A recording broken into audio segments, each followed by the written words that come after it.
Больш як 70 гадоў у прафесіі гамяльчанцы Тамары Рашчэні ўручылі ганаровы знак Беларускага саюза журналістаў. Уладальніца вышэйшага звання заслужаны журналіст – адна з найбольш аўтарытэтных фігур у рэгіянальных сродках масавай інфармацыі. Увесь яе прафесійны шлях звязаны з Гомельшчынай. З 60-х гадоў яе рэпартажы трансляваліся па абласным тэлебачанні, на рэспубліканскіх каналах і ў агульнасаюзнай праграме.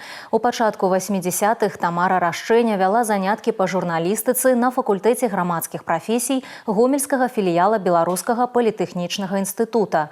Выхавала не адно пакаленне журналістаў. Пасля выхаду на пенсію навучала асновам майстэрства школьнікаў журналісцкіх класаў у гомельскай школе нумар 62.